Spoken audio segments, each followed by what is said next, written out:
Bueno, corresponde ahora la presentación del trabajo titulado La calidad del agua y su influencia en la fabricación de productos naturales, de los autores Nelson Arsenio Castro Perdomo y Olimpianilda Rajadel Acosta, ambos de la Universidad de Cienfuegos en Cuba. Antes de colocar o entrar en materia, me gustaría primero que todo poner a disposición de ustedes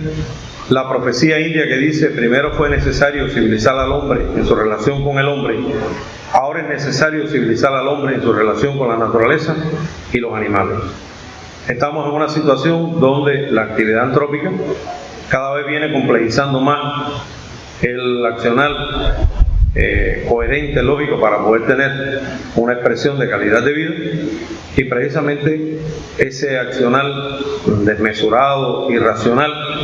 conduce a un comportamiento anómalo que gravita también negativamente sobre el propio hombre, los animales y las plantas.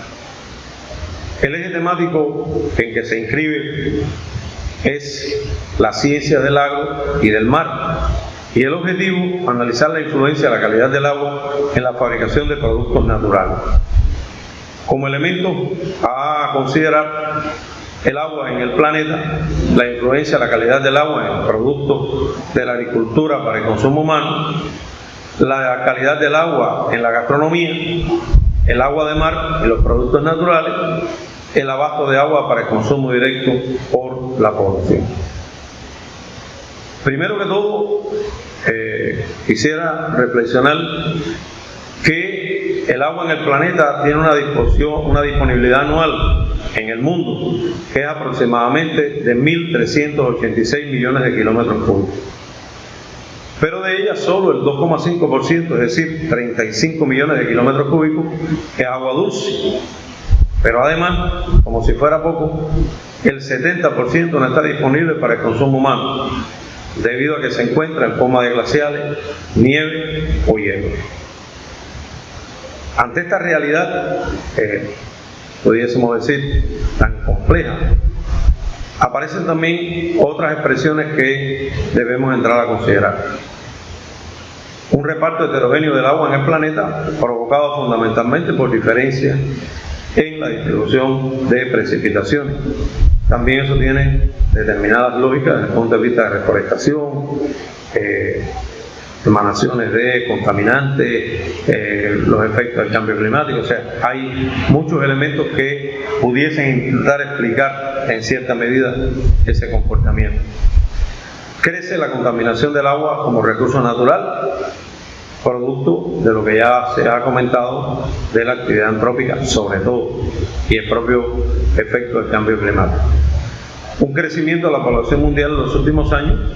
que lógicamente demanda un aumento del consumo, y se incrementan producto de todos estos elementos los efectos, como ya se ha dicho, del cambio climático en inundaciones, sequías extremas, la presencia de tormentas, huracanes, que generan también un desorden en la conservación de los recursos naturales. Crecen las enfermedades hídricas producto de todo esto, generando también graves problemas desde el punto de vista social y económico, además de los problemas ambientales ya citados. Se debe tener en consideración que para el uso del agua hay que tomar en cuenta a su vez la calidad de acuerdo a ese uso específico que se le vaya a dar. O sea, qué atributos debe cumplir esa agua. Si es para el consumo humano, si es para el consumo animal, si es para el riego, si tiene un fin industrial, o sea, aguas tecnológicas, u otros fines, como pueden ser las aguas domésticas, la jardinería, u otras cosas. ¿Qué debemos tomar en consideración respecto a estos contaminantes? Y es precisamente la presencia de sales disueltas que llegan a través de las características particulares del suelo por las que atraviesan bien el agua por escorrentía o manto freático, y una de ellas son los altos niveles de sodio en el suelo. ¿Por qué? Porque afectan la salud de los cultivos y trasciende a la salud humana por consumo de la fuente subterránea de estas aguas. Esa presencia del sodio crea afecciones tales como el cáncer de estómago, los cálculos renales, la osteoporosis, la hipertensión arterial y otras tantas enfermedades. Lo más notorio es que la acumulación de sodio se hace aditivo. En el ser humano también se hace aditivo en las plantas y en los animales, pero en el caso particular de los seres humanos, por el uso de la sal de cocina, cuya base fundamental es el cloruro de sodio. En otros alimentos también que se consumen, en lo cual pasa desapercibida en su consumo, por ejemplo, la leche. Y esto, sin duda, trae riesgo por el consumo de sus productos naturales, en este caso del agua y de la misma leche u otros productos, cuya trazabilidad se desconoce y sus valoraciones de calidad no comprenden estas dimensiones. Se trabaja sobre otros atributos u otros componentes, pero, por ejemplo, el sodio en la leche no es un elemento que se mide con tanta fortaleza porque no está en cantidades grandes. Pero si por otras razones llega por otras vías también al consumo humano, repito, como ya dijimos, es aditivo, pues se van acumulando cantidades considerables de esta sustancia. Otro elemento a colocar en la discusión es la importancia de la calidad del agua en la gastronomía. Uno de los elementos o una de las formas en que se expende en todo el mundo es el agua embotellada, ya sea natural o sea mineral. Que hay que enfatizar en que estas aguas son de origen subterráneo, sanas en origen, valga la reiteración, y con una composición química constante. Pero para lograr que estas aguas de las fuentes que las provee se mantengan constantes,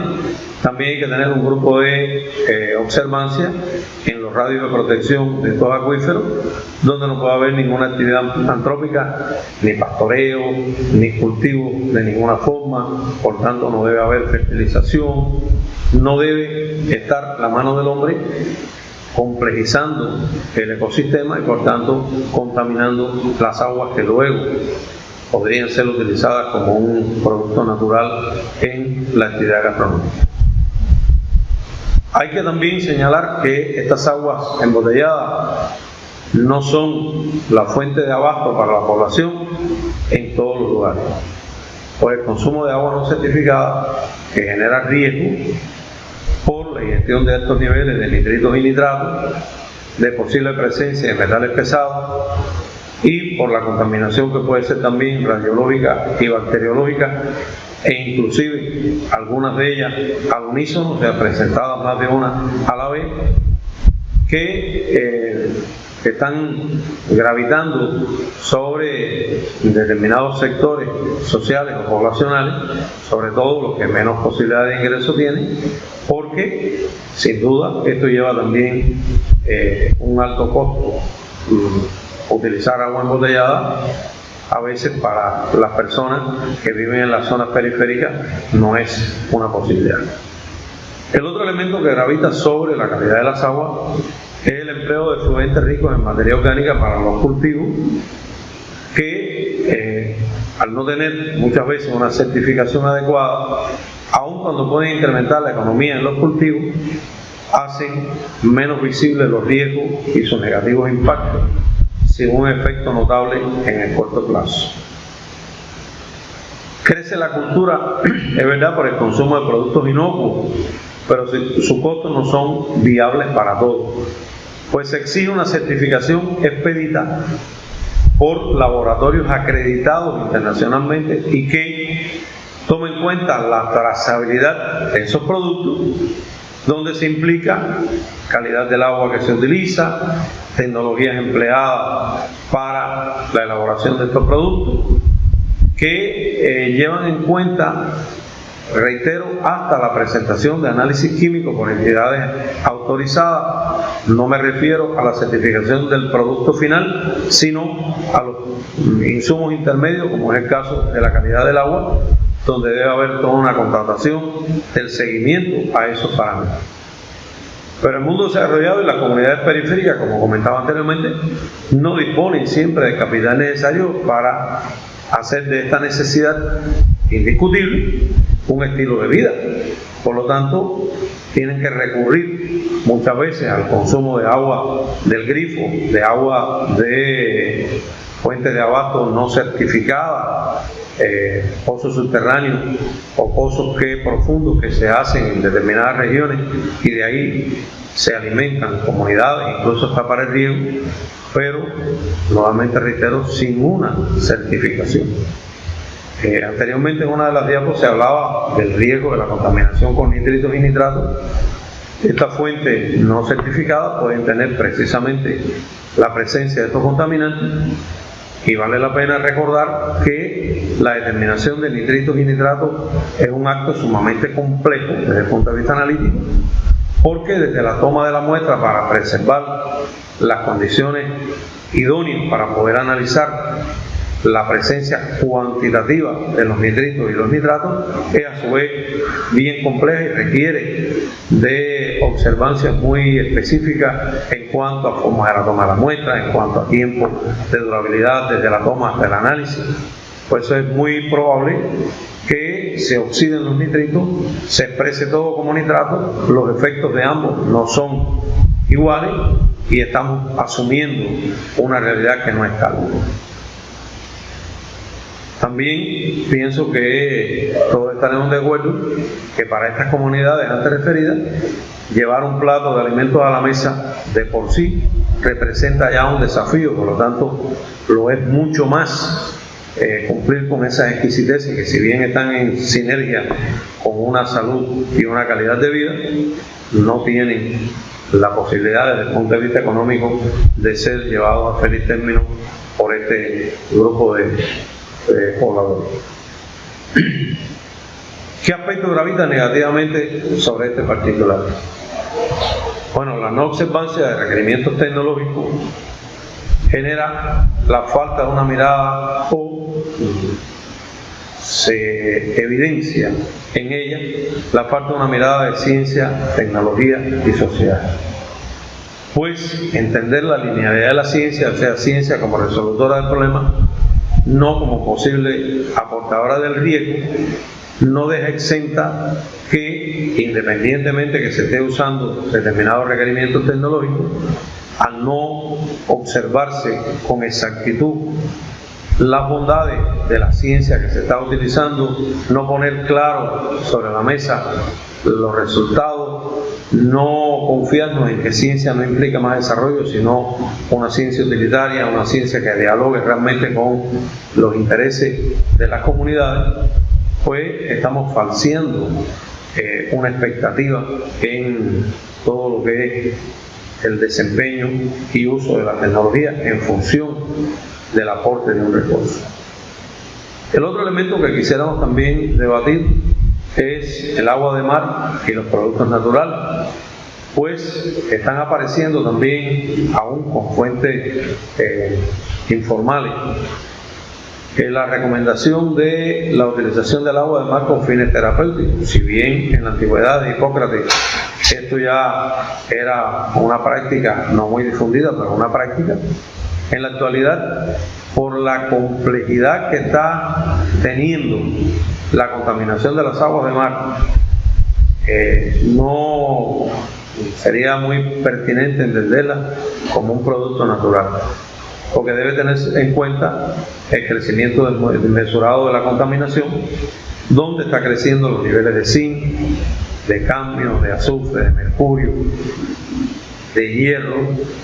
y está complejizándose cada vez más la naturaleza de las aguas de mar. Porque al hablar de calidad de sus aguas parece algo irreal, parece algo utópico y hasta, si se quiere, fuera de contexto. Es como si no estuviéramos analizando la realidad. Pues ese crecimiento desmesurado representa múltiplos exponenciales respecto a los periodos de comparación con años anteriores. O sea, si vamos a analizar los niveles de esos contaminantes comparándolo con 10, 15, 20 años atrás, los crecimientos son abismales. Todo ello influye tanto sobre el agua de mar como producto natural, pero también productos alimenticios provenientes de su medio, llámese peces, llámese moluscos, crustáceos, etc. Y recordemos que muchas de estas nutrientes o alimentos son fuente principal del abasto de muchas comunidades. Ante el consumo y uso de productos naturales en el comportamiento humano, bueno, pues se ponen de manifiesto un grupo de elementos que pueden ser culturales, puede estar también la imitación, o sea, lo que hemos visto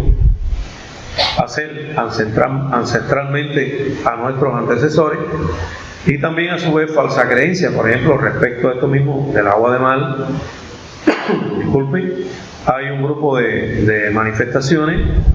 que aparentan una pseudociencia, pues no están totalmente demostradas, como por ejemplo aprovechar la memoria de esa acuatorio por suponer que de ahí surgió la vida. Incluso hay algunas prácticas que entran un poco en contradicción con la expresión de determinadas enfermedades. Dijéramos, utilizar el agua de mar en cantidades excesivas respecto a los problemas renales o a los problemas de la presión arterial. Sin embargo, repito, aparece en publicaciones que no tienen toda una fundamentación científica como una recomendación de un producto natural, a pesar de los elementos antes expuestos de los niveles de contaminación. Bueno, hay que decir, reiterando, que todos estos productos reiteran una buena parte de la dieta de muchas regiones, sobre todo aquellas regiones que se asientan en áreas costeras, comunidades costeras, también en la ribera del río. Y eso, bueno, por el consumo que hacen de peces, ostiones, mejillones, almejas, entre otros. Ya bien sea como dieta única en muchas ocasiones por problemas sobre todo económicos, o también la inclusión en determinados platos tradicionales por demás en esa región. Bueno, la realidad económica en que viven estas comunidades, por su propia cultura, hacen que los riesgos de la ingestión de contaminantes traspasadas por el agua no forme parte, o sea, transportada, el agua como un medio de transporte, no forme parte de las restricciones necesarias, demostrándose a su vez que existe aquí una nula o escasa sensibilización ante estos problemas, lo que conlleva necesariamente a trazarse determinadas acciones de sensibilización, preparación de estas comunidades para cumplir con una función social de preservar la vida de las personas, o al menos intentar ofertarles una mejor calidad, o proporcionarles, mejor dicho, una mejor calidad de vida. Pero al unísono de estos problemas de la contaminación por la presencia de determinados iones en las aguas, está apareciendo al unísono un nuevo elemento, que son los micropartículas de plástico, por el empleo precisamente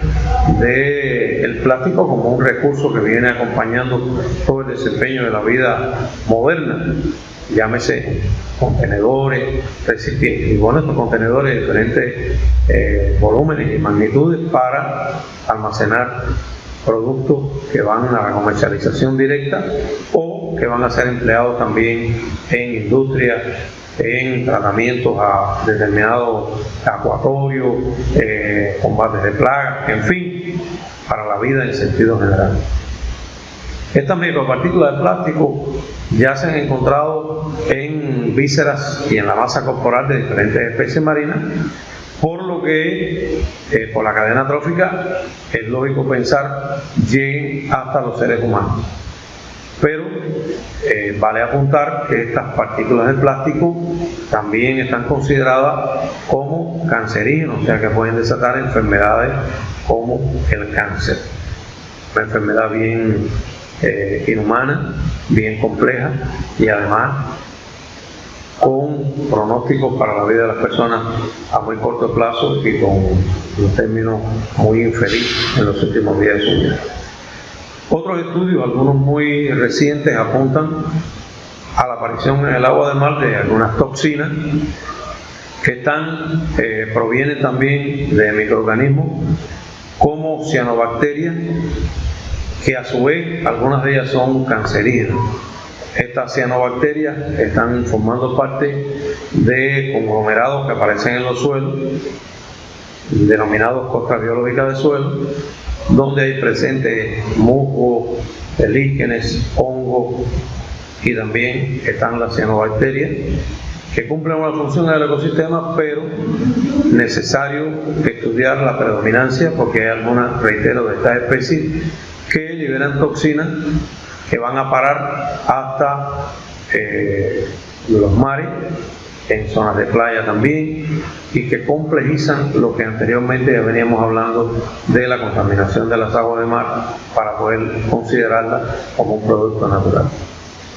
Estas cianobacterias y estas costras están presentes en suelos degradados,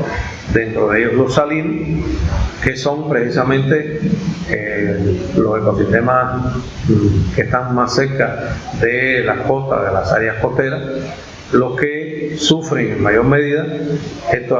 efectos de salinización de los suelos, aunque no los únicos, pues su presencia en los ecosistemas precisamente se justifica por las escorrentías que se producen en las zonas aledañas, o sea, en las áreas costeras, también por malas prácticas agrícolas, mal manejo de los suelos, o sea, diferentes fenómenos que son producto también en muchos casos del desempeño de las actividades que el propio hombre hace para proveerse de los recursos necesarios, y que sin duda están causando en cierta medida ese deterioro del recurso suelo, que trasciende también hasta el recurso agua por los efectos, como ya comentamos, de la salinidad. Y bueno, recuérdese toda la problemática del sodio, la creciente complejidad del agua de mar y su relación con fuentes de nutrición para determinados sectores de la población. Por lo tanto, se necesitan nuevas investigaciones al respecto y además, como comentamos, programas de sensibilización y preparación ciudadana a la interpretación de estos fenómenos y el actuar en consonancia con ellos para evitar males mayores. El otro elemento es el abasto de agua para el consumo directo por la población, o sea, algo que ya prácticamente someramente lo hablamos en el consumo de agua no embotellada, pero es necesario reiterar que la sinergia ambiental, donde el ser humano está colocado en el centro de esa sinergia, no es fortuita, sino una elección obligatoria y además multifactorial, en la que confluyen diferentes aspectos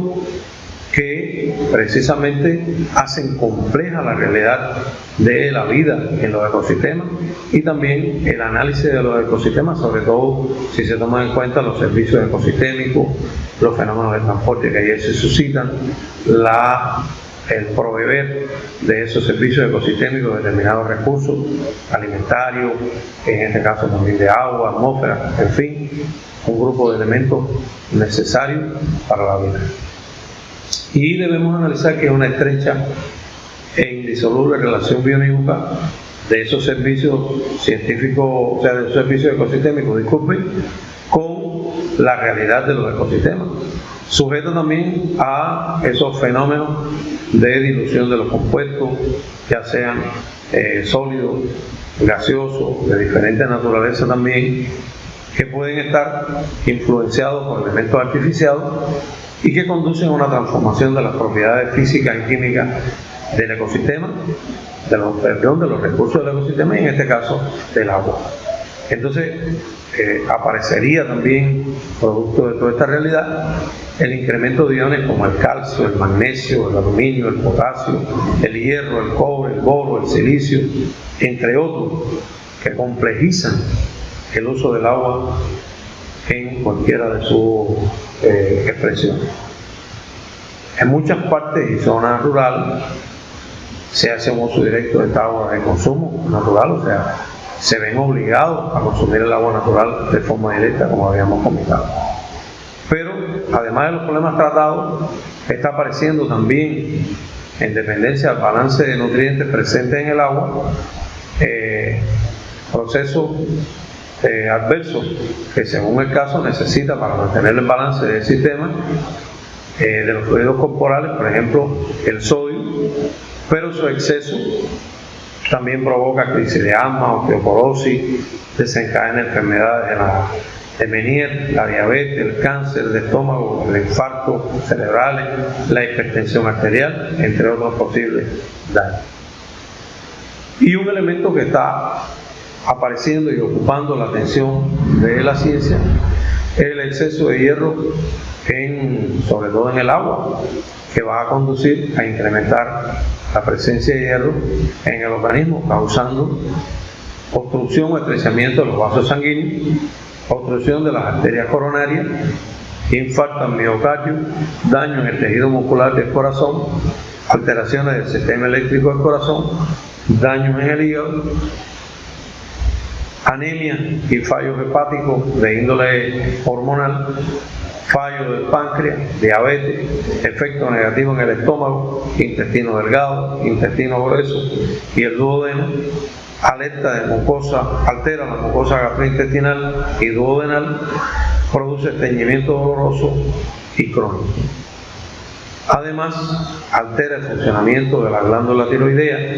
proporcionando hipotiroidismo, obesidad crónica, alteraciones del sueño y biorritmos,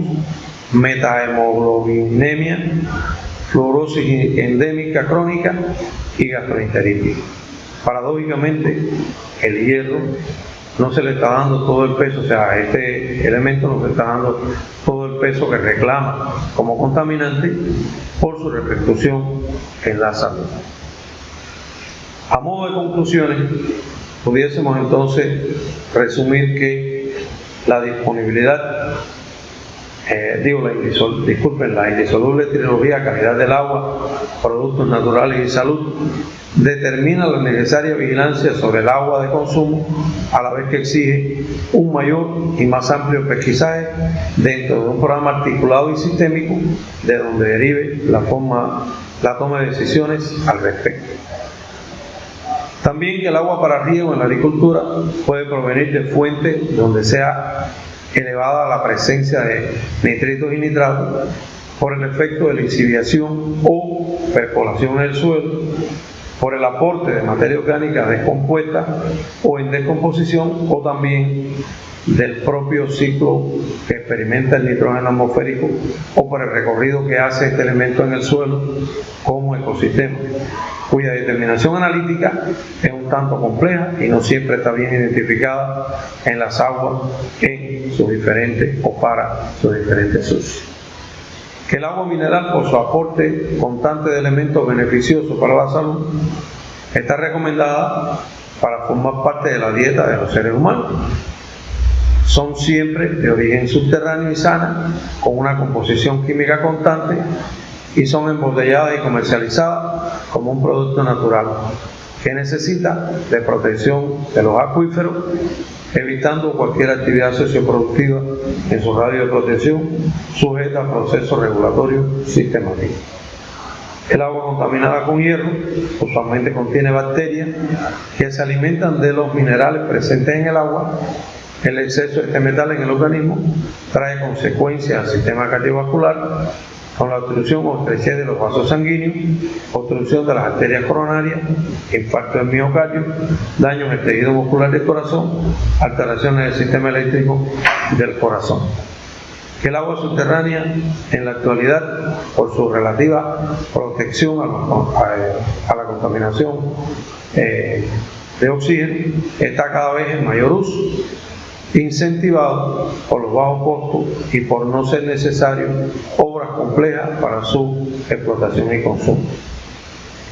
Que crece la cultura sobre el consumo de productos inocuos, los que son etiqueteados con un sello verde, exigiéndose una certificación expedida por laboratorios acreditados internacionalmente, pero que implica hasta la trazabilidad de los productos, donde el agua, incluso la tecnológica,